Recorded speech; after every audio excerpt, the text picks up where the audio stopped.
कि जिंदगी मेरी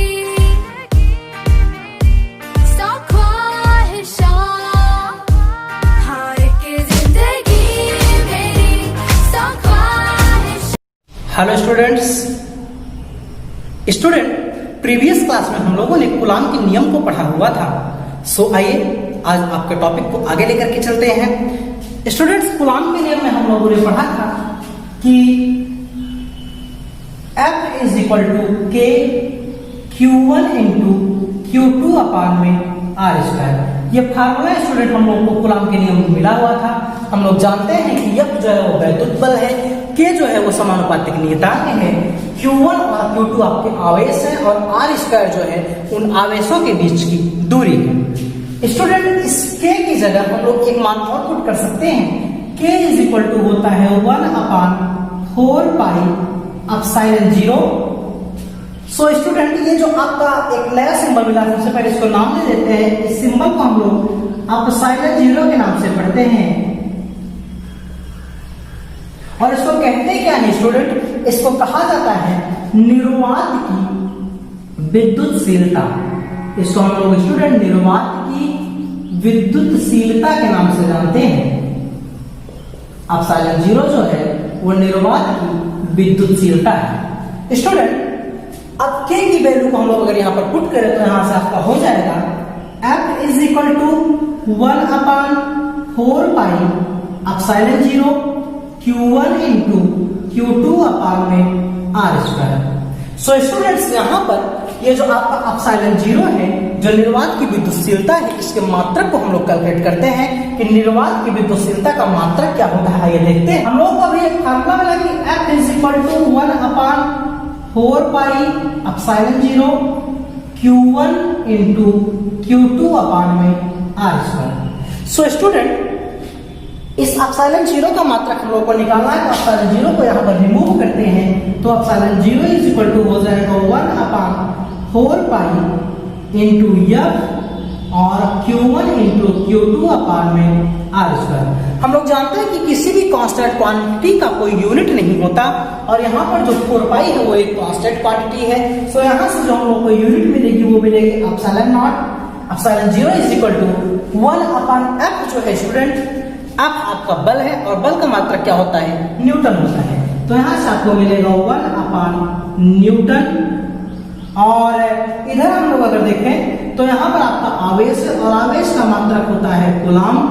तो यहाँ से आपका हो जाएगा कूलाम स्क्वायर और अपान में दूरी है तो दूरी का हो जाएगा मात्रक मीटर स्क्वायर। सो स्टूडेंट, यहाँ पर हम लोग यूनिट को कैलकुलेट कर सकते हैं। आपको एप्सिलॉन 0 का जो मात्रक मिलेगा वो आपको मिलेगा कूलाम स्क्वायर अपान में newton into metre square. So student, ये आपको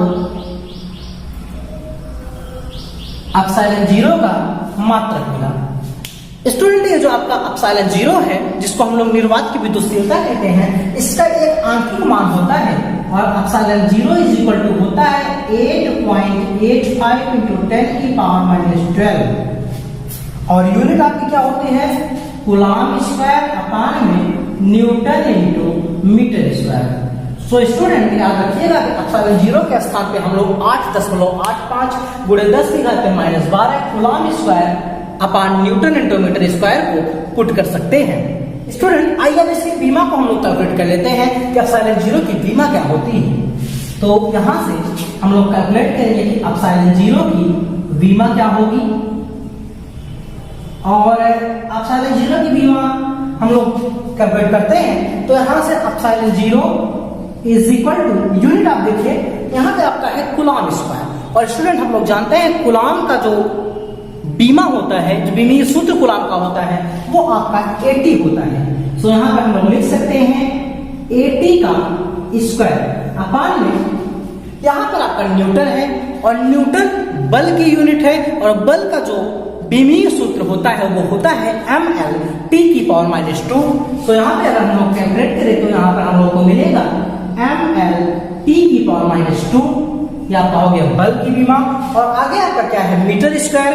मीटर जो है वो डिस्टेंस है, तो यहाँ से आपका हो जाएगा एल स्क्वायर। स्टूडेंट हम लोग जब क्लास 11th में बीमा को पढ़ रहे थे तो हम लोग को बताया गया था कि अपान के नीचे किसी भी बीमा की क्वांटिटी को नहीं छोड़ते हैं, तो हम लोग इसको ऊपर लेकर के चलते हैं। ये जो आपका है ये आपके एप्सिलॉन 0 की बीमा होती है, ये एप्सिलॉन 0 का बीमीय सूत्र आपको मिला। अभी अभी हम लोगों ने F इक्वल टू के Q1 into Q2 upon are square को पढ़ा। आइए यहाँ से अगर K की यूनिट को कैलकुलेट किया जाए कि K का मात्रक क्या होगा। सो अगर K को हम लोग इस तरफ लेकर के स्टूडेंट तो यहाँ से आपका हो जाएगा 1/K और इधर आपका जो F है वो आएगा तो हो जाएगा 1/F और यहाँ पे आपका हो जाएगा student Q1 into Q2 upon में आर स्क्वायर। स्टूडेंट अगर यहाँ पे हम लोग यूनिट को कैलकुलेट करना चाहें K की तो यहाँ से हो जाएगा 1/K is equal to Q1 into Q2 upon में F इंटू आर स्क्वायर और K इज इक्वल टू आपको मिलेगा F into R square upon में Q1 इंटू Q2।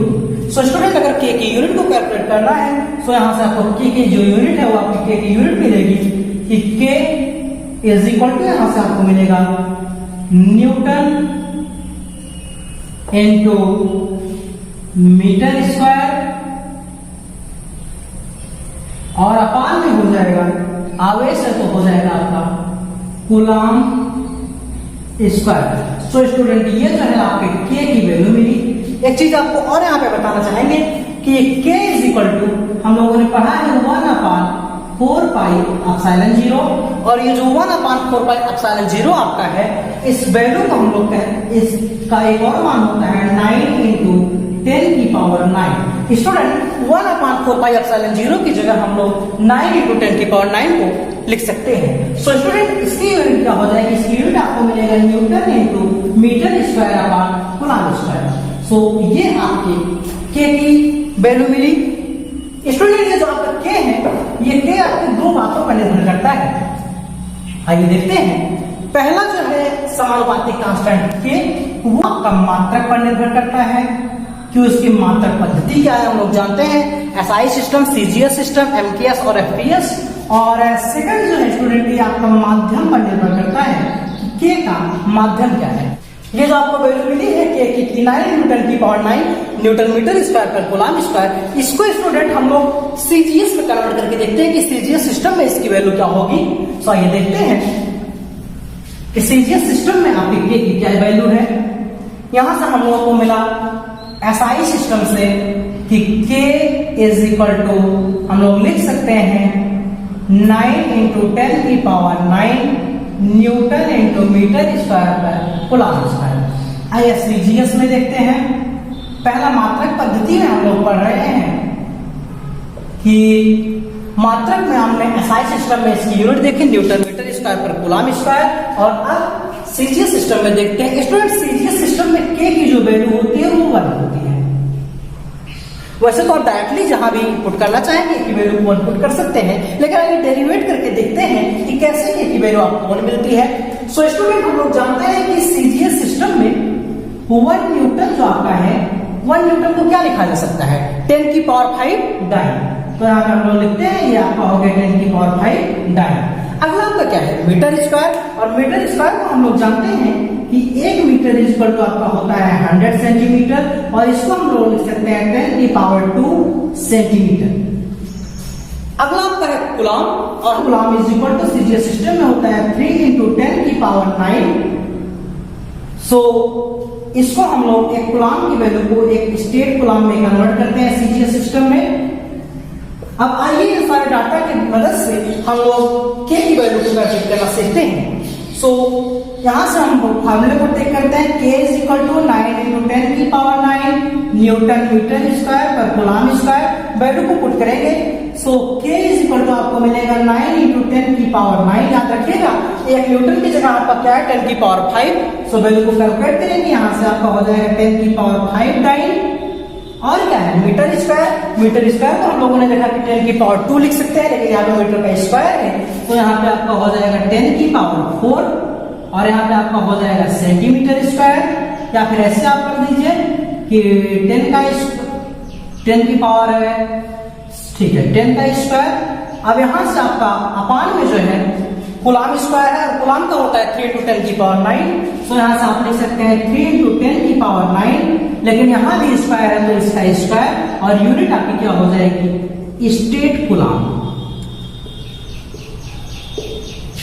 आइए अब कैलकुलेट अगर किया जाए, सो यहाँ पे आपका है 9 × 10 की पावर 9।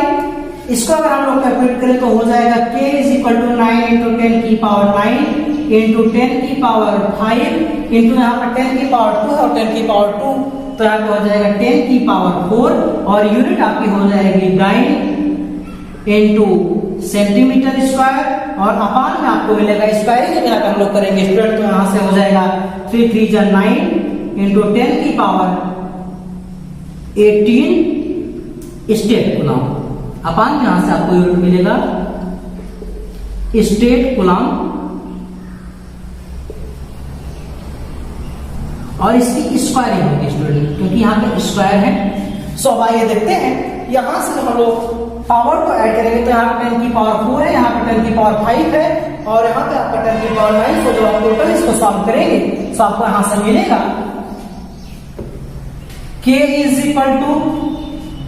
9 × 10 की पावर, यहाँ से देखिए 10 की पावर 9 है और यहाँ पे 10 की पावर 5, 10 की पावर 4, तो टोटल आपका हो गया 10 की पावर 18 अपान नीचे आपका है 9 × 10 की पावर 18 और यूनिट आपकी मिली है dyne centimetre square upon coulomb square, state coulomb square.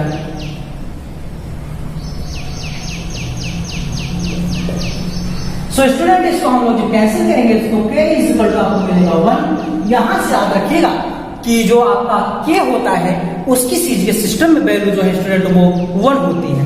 Second हमने आपको बताया कि k जो है वो आपका माध्यम पर निर्भर करता है। आइए अब देखते हैं कि जो हमारा ये k है वो माध्यम पर कैसे निर्भर करता है। सो सबसे पहले हम लोग जानते हैं कि f = 1/4 epsilon 0 Q1 × Q2 upon में r²। ये फार्मूला हम लोगों को मिला हुआ है। अब स्टूडेंट यहाँ पे हम लोग मान लेते हैं कि जो लगने वाला बल है सबसे पहले वो निर्वात में लग रहा है। सो यहाँ पे हम लोग लिखेंगे कि निर्वात के लिए, आइए देखते हैं कि निर्वात के लिए क्या होता है। निर्वात के लिए यहाँ से आपको मिलेगा स्टूडेंट की यह निर्वात = 1/4 एप्सिलॉन 0 Q1 × Q2 अपान में r²। स्टूडेंट इसको हम लोग क्वेश्चन नंबर 1 मान लेते हैं और अब लेते हैं कि माध्यम के लिए किसी माध्यम में लगने वाला वैद्युत बल जो है वो यह है। सो यहां से हम लोग लिखेंगे कि माध्यम के लिए, तो माध्यम स्टूडेंट कुछ भी हो सकता है। सो माध्यम के लिए आइए देखते हैं, तो यहां से हम लोग लगने वाले बल को लिखेंगे कि यह माध्यम और यह माध्यम = आपको मिलेगा 1/4 एप्सिलॉन 0 Q1 × Q2 अपान में r²। इसको हम लोग स्टूडेंट्स इक्वेशन नंबर 2 मान लेते हैं। आइए अब जो आपका इक्वेशन 1 है और इक्वेशन 2, तो इक्वेशन 1 से इक्वेशन 2 को डिवाइड कर देते हैं। यहां से हम लोग लिखेंगे फ्रॉम इक्वेशन 1 एंड 2 समीकरण 1 व 2 से आपको मिलेगा, जब लोग डिवाइड करेंगे स्टूडेंट तो यहाँ से f निर्वात अपान f माध्यम हो जाएगा। सो यहाँ से आपको मिलेगा f निर्वात अपान में f माध्यम = स्टूडेंट यहाँ पे देखिए f निर्वात की वैल्यू को पुट करेंगे तो हो जाएगा 1/4 एप्सिलॉन 0 Q1 × Q2 अपान में r² और यहाँ पे स्टूडेंट हो जाएगा, इसको स्टूडेंट्स लोग एप्सिलॉन करेंगे, सॉरी। तो यहाँ से आपको मिलेगा 1/4 एप्सिलॉन Q1 × Q2 अपान में r²। स्टूडेंट यहाँ पर जो एप्सिलॉन 0 है हम लोग जानते हैं वो आपके निर्वात की विद्युतशीलता है और ये जो स्टूडेंट हम लोगों ने एप्सिलॉन माना है बल्कि डिफरेंस के लिए हम लोग यहाँ पे एप्सिलॉन m कर देते हैं। सो ये जो एप्सिलॉन m आप देख रहे हैं, ये एप्सिलॉन m आपके किसी माध्यम की विद्युतशीलता है। सो यहाँ पे जब हम लोग वैल्यू पुट करेंगे तो यहाँ पे भी एप्सिलॉन m हो जाएगा। अब इसको देखिए तो यहाँ से आपका Q1 × r² एक दूसरे से कैंसिल हो जाएंगे, 1/4 पाई भी 1/4 पाई से कैंसिल हो जाएगा और आपको जो रिजल्ट मिलेगा आपको मिलेगा F निर्वात अपान F माध्यम इज इक्वल टू आपको मिलेगा स्टूडेंट, यहाँ पे आपका बचा हुआ है 1/ε0 और अपान में 1/ε m, जहां ε0 निर्वात की विद्युतशीलता और ε m जो है वो माध्यम की विद्युतशीलता है। तो स्टूडेंट यहाँ से हम लोग को मिलेगा कि F निर्वात अपान में F माध्यम इज इक्वल टू, यहाँ से आपको मिल जाएगा ε m अपान में ε0 या फिर ε0। स्टूडेंट ये जो आपका ε m अपान में ε0 मिला हुआ है, इसको स्टूडेंट εr कहते हैं और इस εr को आपेक्षिक विद्युतशीलता या परावैद्युतांक कहा जाता है। सो अगर आपसे कोई कहता है कि आपेक्षिक विद्युतशीलता या परावैद्युतांक को डिफाइन किए तो आप बताएंगे कि किसी माध्यम की विद्युतशीलता, क्योंकि एप्सिलॉन क्या है, माध्यम है, किसी माध्यम की विद्युतशीलता तथा निर्वात की विद्युतशीलता के अनुपात को हम लोग क्या कहते हैं स्टूडेंट, परावैद्युतांक कहते हैं। सो यहाँ से आप लोगों को epsilon m upon ε0 is equal to epsilon r मिला, जहां पे अगर हम लोग लिखना चाहें तो आपका एप्सिलॉन m है, ये आपका माध्यम की विद्युतशीलता है और जो आपका यहाँ पर ε0 दिया गया है, ε0 हम लोग जानते हैं कि ये निर्वात की विद्युतशीलता है, जिसकी वैल्यू हम लोग को पता है, ये आपके निर्वात की विद्युतशीलता है। और तीसरा जो आपका एप्सिलॉन और मिला हुआ है स्टूडेंट, जिसको हम लोग आपेक्षिक विद्युतशीलता कहते हैं।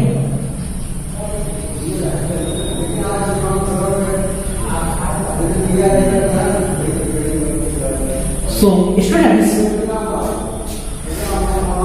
आपेक्षिक विद्युतशीलता को अगर आपको कोई डिफाइन करने के लिए कहता तो आप डिफाइन कर सकते हैं कि किसी माध्यम की विद्युतशीलता और निर्वात की विद्युतशीलता के अनुपात को आपेक्षिक विद्युतशीलता कहते हैं।